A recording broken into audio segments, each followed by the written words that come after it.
My name's Amy. I'm a 24-year-old graphic designer. I'm currently single, focusing on my work and living alone in my grandparents' house in the neighboring town where I grew up. I've had no issues with my work relationships, but my real family has always been a source of trouble for me. I have an older sister, Melissa, who's 2 years older and was always favored by her parents. As a child, I loved to draw, but Melissa would often mock me, saying things like, "Mom, Amy's doodling again. It's embarrassing that she's my sister." She'd snatch my drawings and throw them away.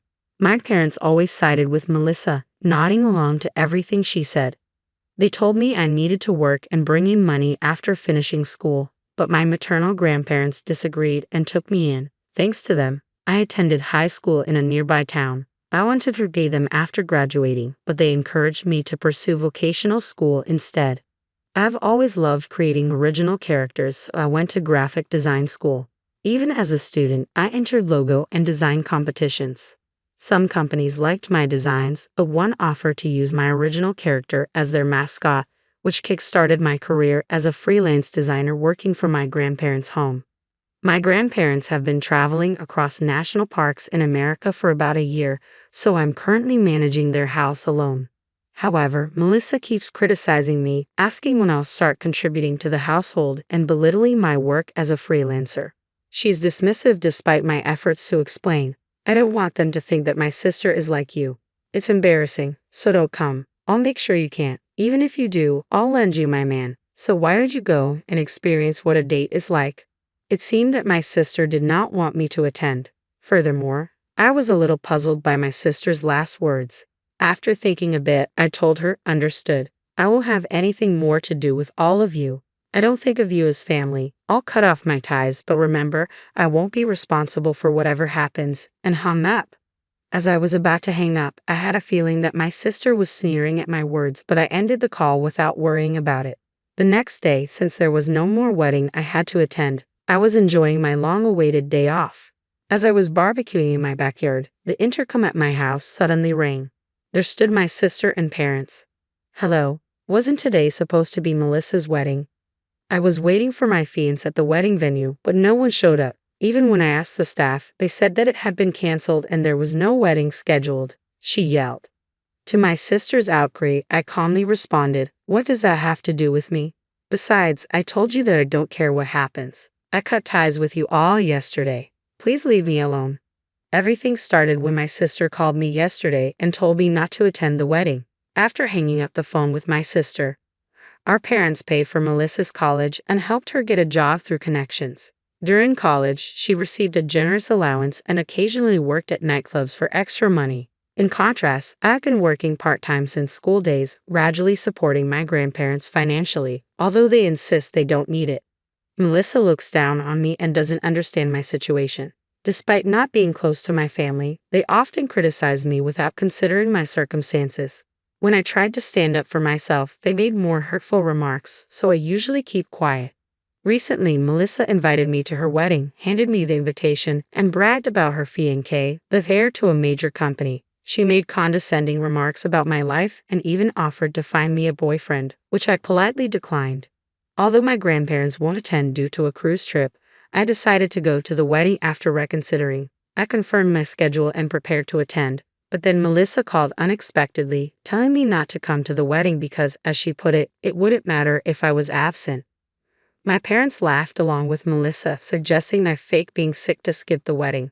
I was hurt and unsure how to respond. This version maintains the essence of the original while improving punctuation and simplifying the language for clarity.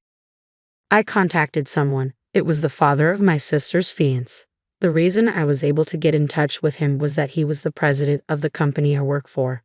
"Steve, I'm sorry to bother you when you're busy. I won't be able to attend the wedding of your son tomorrow." I had called Steve immediately after hanging up the phone with my sister. In fact, when I received an invitation from my sister announcing her marriage, I only thought that the name of her fiancé, Robert, seemed familiar. It was only later when I received the same invitation from Steve. So I was taken aback to learn that the man who was marrying my sister was Robert. But when I told Steve that the bride was my sister, he joyfully said, "When Robert talks about Melissa, he always looks so happy." When I met Melissa, she was a wonderful lady. "She's definitely your sister, Amy." We look forward to working with you both personally and professionally. Given this, I'd assumed my sister had cleaned up her past relationships with men. However, the fact that I was unable to attend because my sister told me not to come to the wedding was something I felt I had to tell Steve, who I had promised to meet at the wedding. When I did, Steve asked me, "What happened? The ceremony is tomorrow, isn't it? Did you overwork yourself and get sick?" He seemed very worried about me. It was a bit hard for me to say, but I decided to relay exactly what my sister had told me. She told me a bottom-rung loser like you should not attend the wedding tomorrow. She called you a bottom-rung loser even though you're such a successful designer. Does your sister not know? He seemed outraged that I was being called a loser. The only people who understand me are my grandparents, who are currently overseas. And about what my sister said, I told a story about my family that I had never told anyone before. Apparently, Steve immediately told Robert about the conversation, and Robert was very angry too.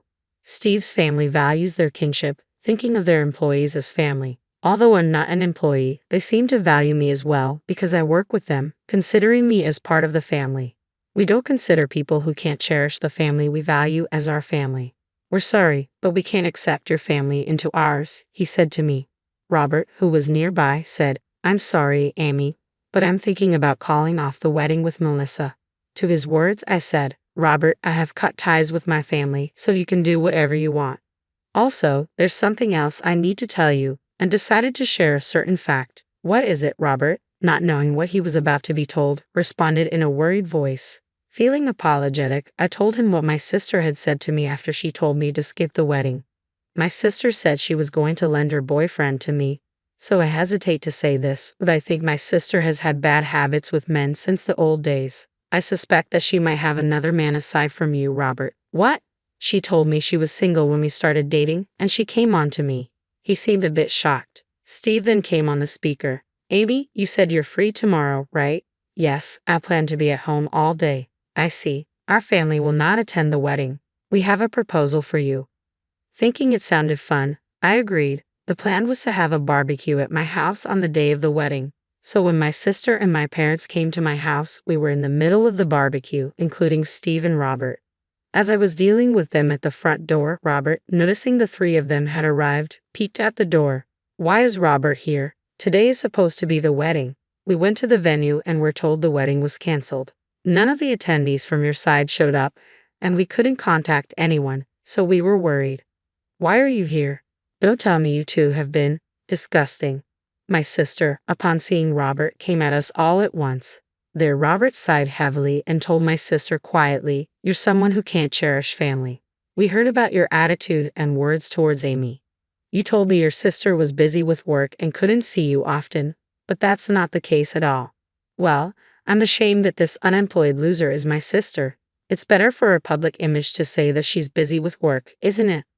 "That's why I've been saying she's busy with work. What's wrong with that? I've been speaking well of her in public. I would appreciate some gratitude for that." My sister insisted it was for my sake. Seeing my sister like this, Robert defended me, emphasizing how much I contributed to his company.